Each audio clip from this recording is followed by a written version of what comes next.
Praise God. It's good to see everyone this morning. So glad you're here with us. Can we just pray together before we get into the Word this morning?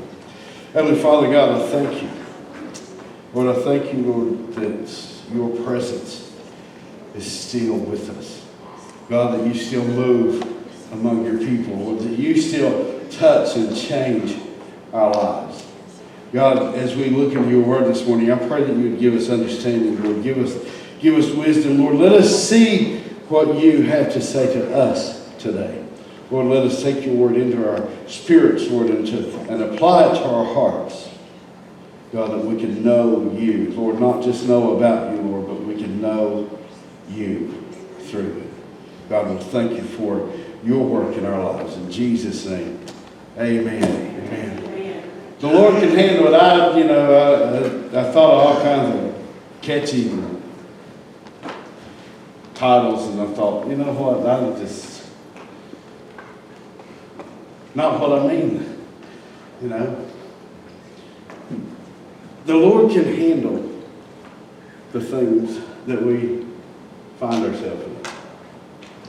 That seems so simple, and it's so elementary, and it's just what we say all the time, right? But do we really, truly believe it? Do we really believe it? Because, quite frankly, it's a lot easier to believe that. Now, tell the truth. It's a lot easier to believe that when it's somebody else in it, right? When you're the one in it, it's a lot harder to believe. And it's a lot harder to believe after the fact, right? Like after we came to it, it's like, oh, I know Jesus had that one. Yeah. What you saying 2 days ago, all right? But we're all in there, right? And it's just part of who we are, our human nature. And so, but here's the thing, is that it's true even if we don't believe it. It's true. It's true even if we don't fully believe that it's true. Here's what 2 Corinthians says. 2 Corinthians chapter 1, verse 8 through 11. Here's what it says.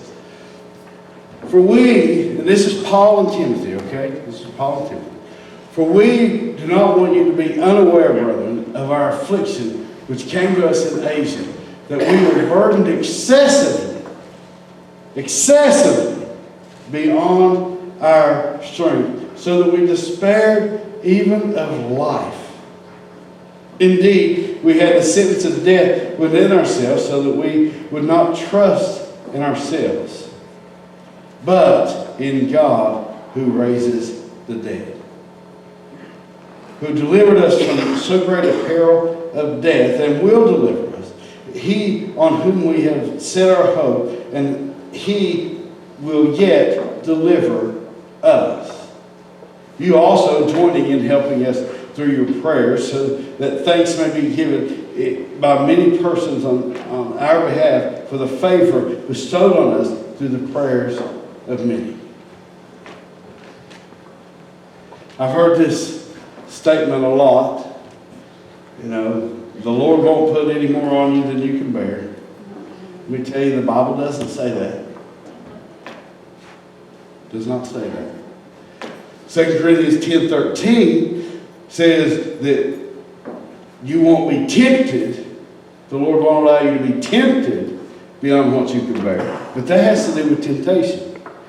You know what? It's another message for another time. But here, you know what that says?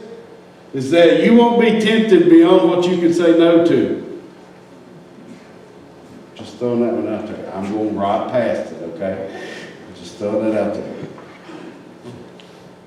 But that doesn't have anything to do with life circumstances. Now, let me be clear here, that I don't believe the Lord puts anything on us beyond what we can bear, really. But the world sure does sometimes. And the thing is that we throw things like that around when we get in situations or we have circumstances that are difficult. You look closely at Paul's words here, you find a situation that was beyond, it was past what he could handle. Can I tell you this morning that there are a whole lot of times that all of our religious cliches, they fall apart when real life hits. Can I just be real for a minute? Sometimes all those one-liners and memes on Facebook mean nothing. Look at them and say, what are you even talking about?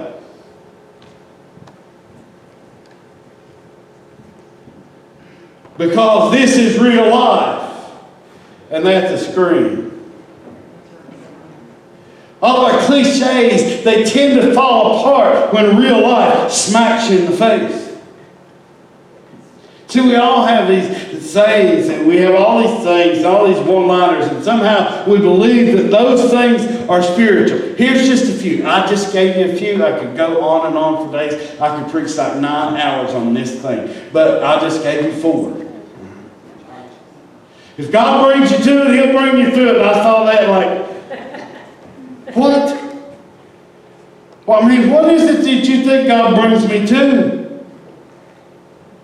Sometimes I drive myself into a mess. Anybody know what I'm talking about? Anybody going, thank you, a couple of you? That God didn't bring me to that. Now God can bring me through it. Sometimes the mess drives up to me. Right? Like somebody comes and just punch you in the mouth. Out of nowhere, and a sucker punch you. And you're looking around like, hey, I didn't do nothing. Right? God doesn't orchestrate everything that happens. We are fallen people living in a fallen world. And sometimes bad things happen. When God closes the door, He opens the window. I had no idea where this ever came from.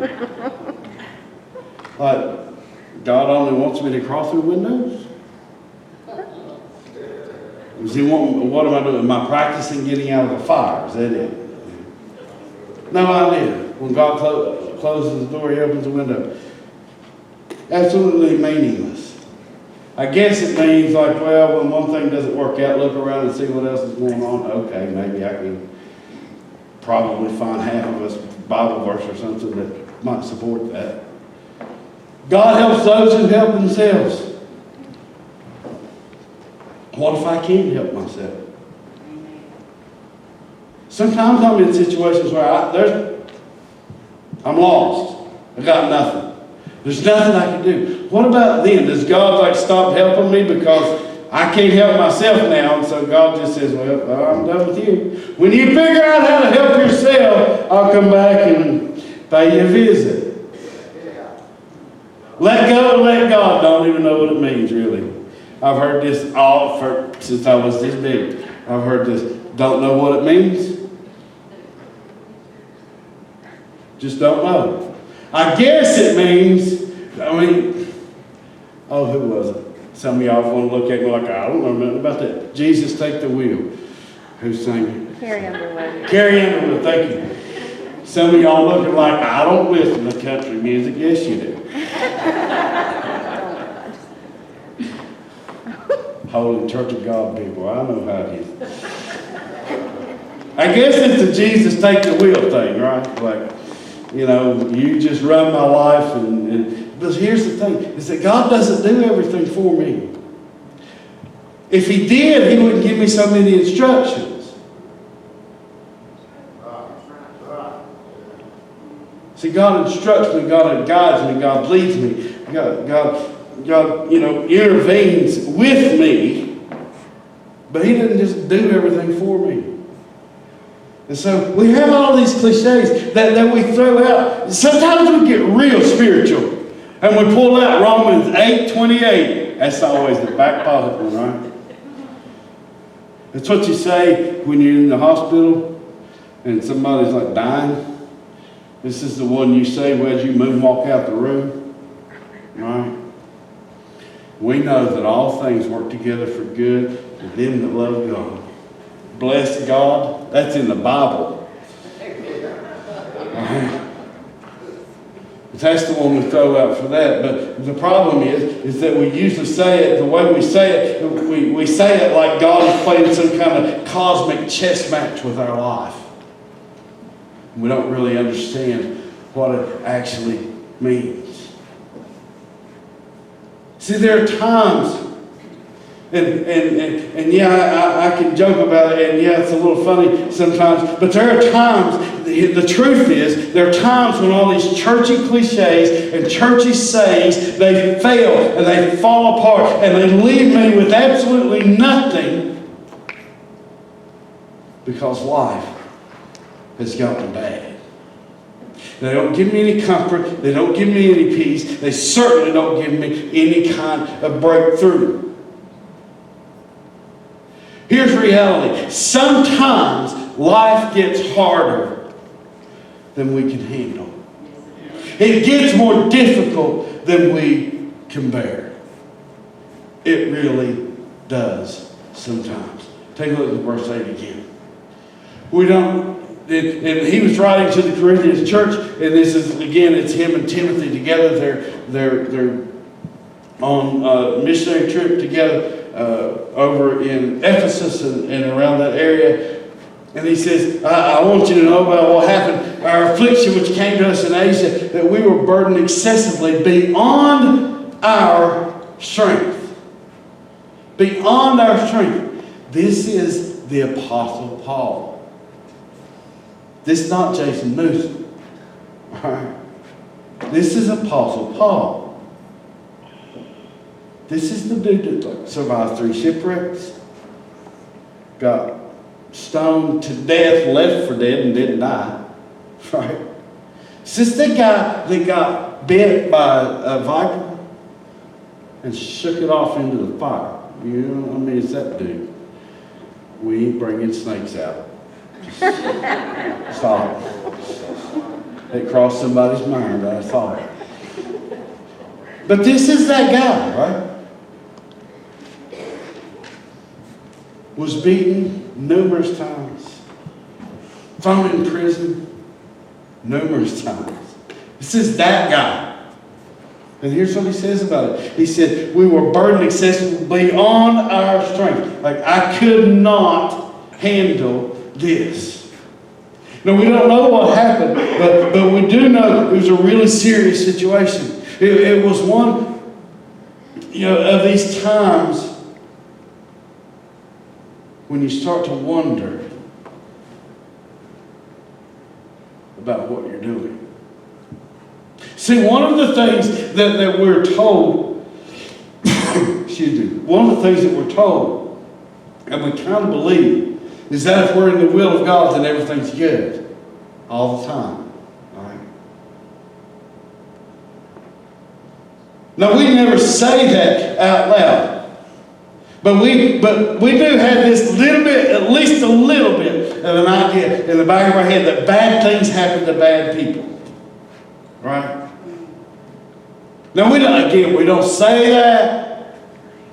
Something bad happens to somebody, we don't say out loud, like, well, what'd you mess up? All right? We don't say that, but there's a little part of us that still holds to that kind of thinking. But this is Apostle Paul and Timothy. And they were doing what God called them to do. They were actively engaged in what God had instructed them to do. And that's the time in their life when they found themselves in a situation that beyond their strength. Take a look at the rest of verse 8. Beyond our strength, so that we despaired even of life. Indeed, we had the sentence of death within ourselves. This word despair, it literally means no passage. No passage. It means no escape. Can't get out of it. I'm done. Buck stops here. End of the line. Road is over. That's what this word despair means. And this death sentence within themselves. These two men of God doing what God called them to do found no way out. And they considered themselves dead. It even kind of suggests that they wanted to die.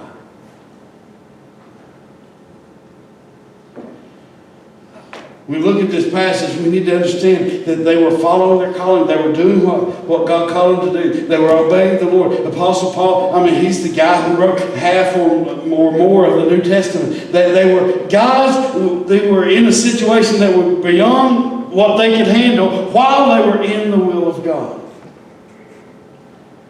I want you to know this morning that you might be going through things that you can't handle by yourself.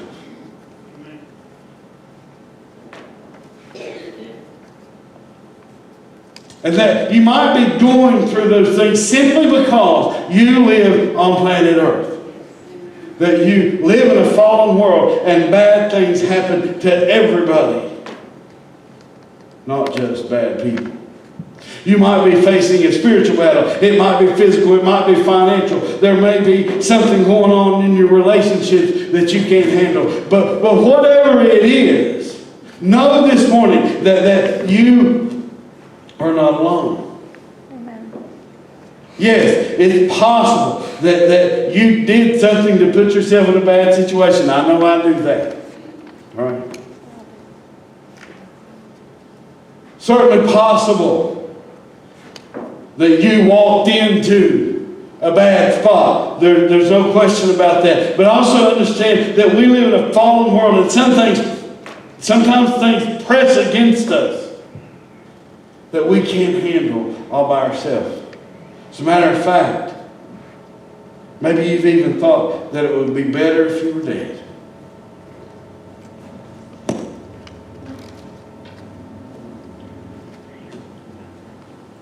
If you've been to that place in your life, congratulations.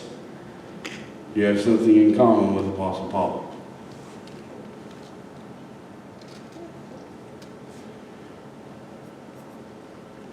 See, we don't like to think about those things. We don't like to talk about those things. And as church people, tell the truth, as church people don't even like to listen to somebody else talk about those things.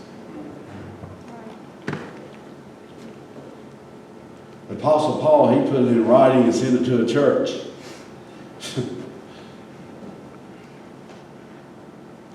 When you get to that place in your life, and you might be there right now, I want you to know that you're not alone.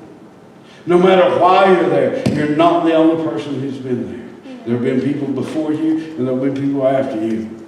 Amen. That are in that same place, whether we admit it or not.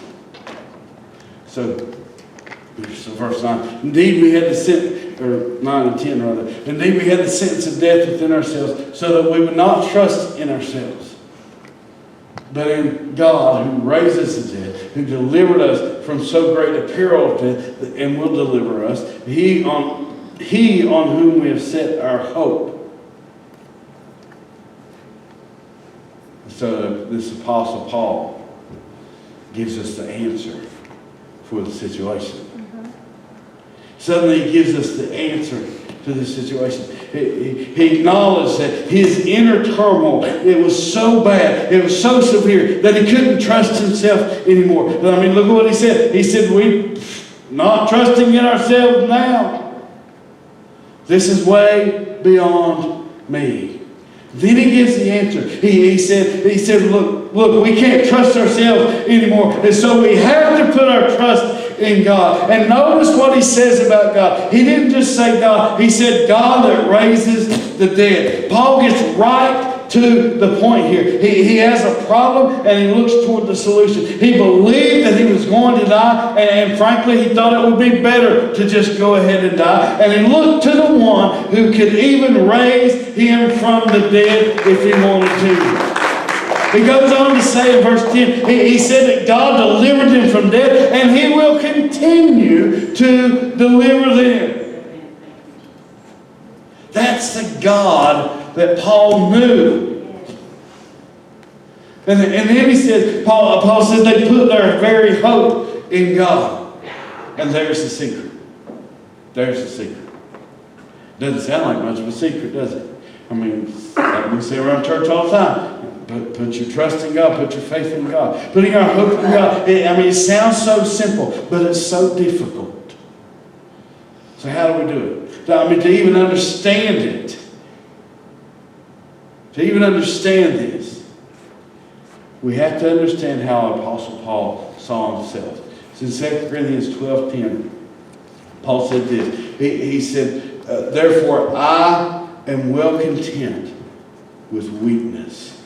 I'm content with weakness, with insults, with distresses, with persecution, with difficulties for Christ's sake.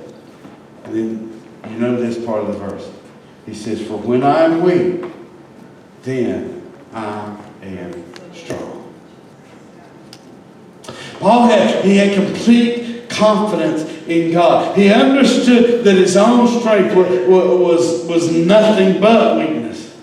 He understood that no matter what he faced, he could depend on the fact that God is able to handle it. He went as far as to say that because of God's strength, he was even able to be content in his own weakness. Because of God's strength. You see, Paul understood how God works when we're dependent on him. He understood that yes, there are times when life throws things at us we can't handle. But he also understood how God takes those things up. And he takes them up on our behalf when we're truly dependent on him. When we're truly dependent on him. Isaiah chapter 40, it says this. It's in verse 29 through 31. He gives strength to the weary, and to him who lacks might he increases power. Though youths grow weary and tired, and vigorous young men stumble badly, yet those who wait for the Lord will gain new strength. They will mount up with wings like eagles. They will run and not get tired. They will walk and not become weary. See, this is the work of God in our lives. This is the work of God in our lives. See, when we're truly dependent on him, God's the one. He gives strength to those who are weak. God is the one who gives endurance to those who can't go on any farther. God is the one who makes us able to take another step when we can't move forward in our own strength anymore. This morning, I don't know what you're facing in your life. It might be something big. It might be something small. It might be something in the middle. But either way, I want you to know this morning that God is still strong even when you feel weak. God is still able even when you're under pressure. God is still wise even when you're confused. God is the one who can take you to the place of overcoming your afflictions and walking out the other side in him. David said this. Is in Psalm Psalm 46:1. David said this. He said, God is our refuge and our strength and ever-present help in time of trouble. Isaiah 12:2, shortest chapter in Isaiah, by the way, it says, behold, God is my salvation. I will trust and not be afraid. For the Lord God is my strength and song, and he has become my salvation. God promises to give his strength to those who are dependent on him. The huge question for us is whether we are truly dependent on him or not. See, the real question is, do we see ourselves as in need of him? Do we believe that his wisdom is greater than ours?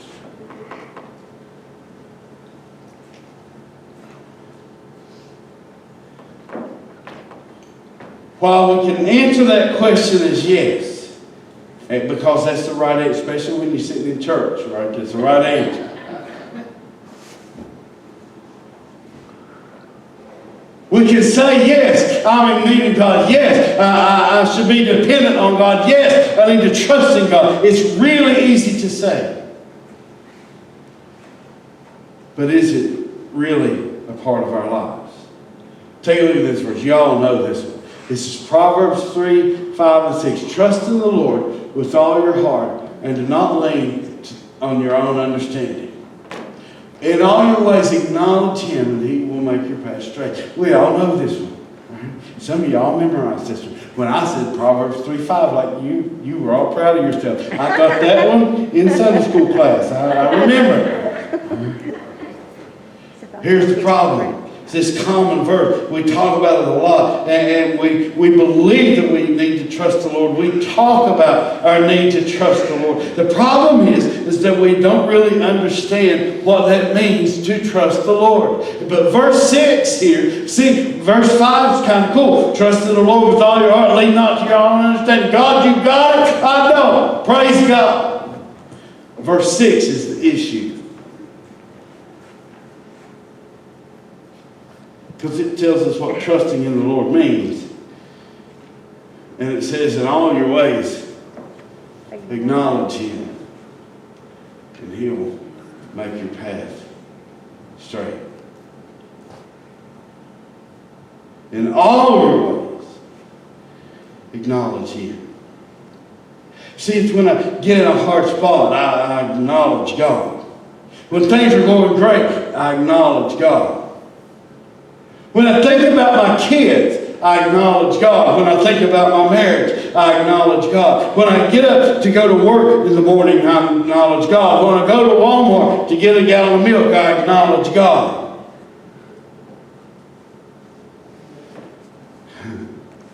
When I'm at the restaurant and the waitress can't seem to figure out what I actually ordered to drink, I acknowledge God.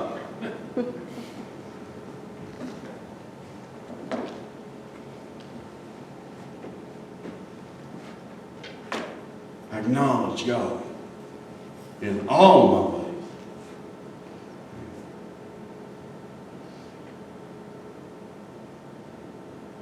That's what trusting in God means. This word acknowledge in the Hebrew, it means to know.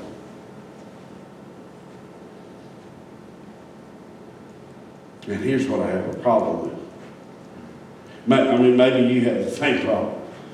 But this is what I have a problem with. This word acknowledge, it means to know God. So think about that. In all your ways, know God. And He will make your path straight, or He will direct your path, as another version says. In other words, in all of our ways, to know God. And this is us knowing Him. That we know His promises. That we know His strengths. That we know His standards. That we know His works. That we know His voice. See, trusting the Lord with all our heart, it really happens when we truly know who God is.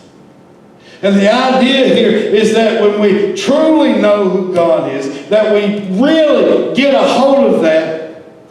We understand what He promised. We understand that we can depend on His strength, how He works on our behalf. That's when we're able to trust in Him, even when we're in that place where we can go no farther, even when we're in that spot that's beyond our strength, as the apostle said. When we truly know God, our natural response is to put our trust in Him. Let me ask you this morning, do you know God?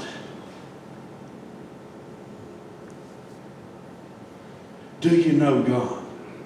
See, a lot of us that we know about God, we know lots of things about God. I'm not asking you if you know about God. Do you know God?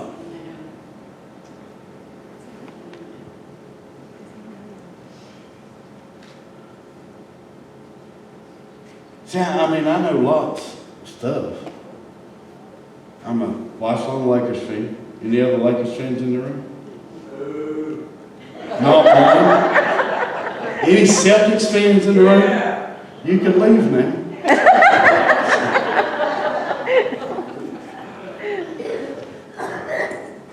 We'll fight in the parking lot later. We'll wait till everybody leaves.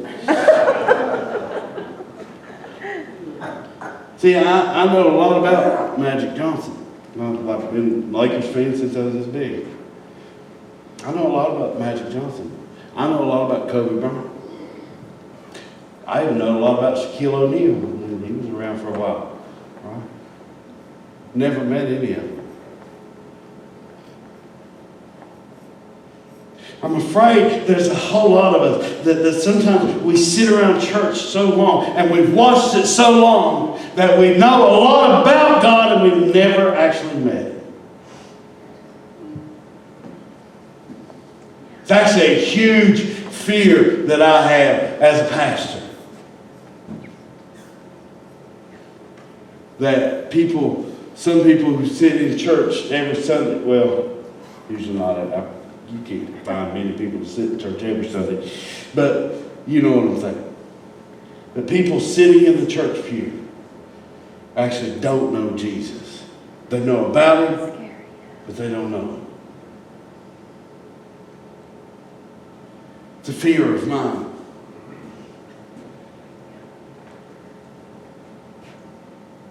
But trusting in God happens when we know Him. And this is why Apostle Paul could say that even though we faced death, we were in this situation, it was beyond my strength. It was beyond anything I could handle. But even in that situation, we put our hope in God.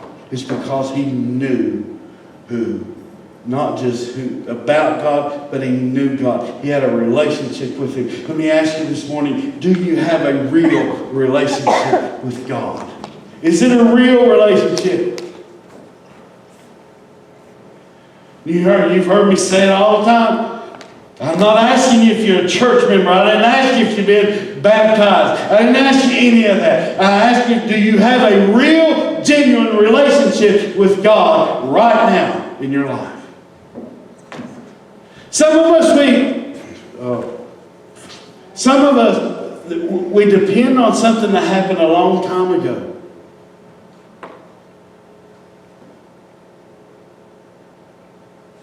You know, there are people I graduated high school with.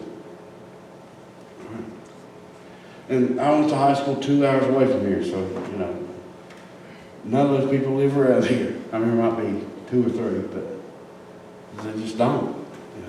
I never see them. I don't know where they are. I had a relationship with lots of people in high school. So I don't even know where they are now. It'd be really silly for me to tell you how good of friends I am with this person that I went to high school with that I don't even know where they live. Don't know where they live. Some of them, don't know if they're married, don't know if they have kids. I don't know anything about them. It'd be really silly, wouldn't it? But this is what we do with God. So I had a relationship with you one day, and so it must be just forever. When God's like, you don't even know where I am. You moved off, and you don't even know what I got going on. Amen. Didn't ask you if you one day walked down an aisle, one day prayed, or one day you joined the church, or you got baptized, or whatever. I didn't ask you any of that. You look in your own heart and ask yourself today, do I know God? Because if you do, you will understand the Apostle Paul's position. When he said that we could not do anything on our own, but we put our hope in the God who raised the dead. That's the God that we put our hope in. This is why he could have this confidence, because he knew God for real. Here's what he said about this whole thing. This is a couple of chapters over, and we'll be finishing up in just a moment. So in 2 Corinthians 4, 7 through 10, here's what Paul said about it. He said, we have this treasure in earthen vessels, so that the surpassing greatness of the power will be of God and not from ourselves. We are afflicted in every way, but not crushed. We're perplexed, but not despaired. Persecuted, but not forsaken. Struck down, but not destroyed. Always carrying about in the body the dying of Jesus, so that the life of Jesus also may be manifested in our body. This is a beautiful statement of perseverance. You might be afflicted.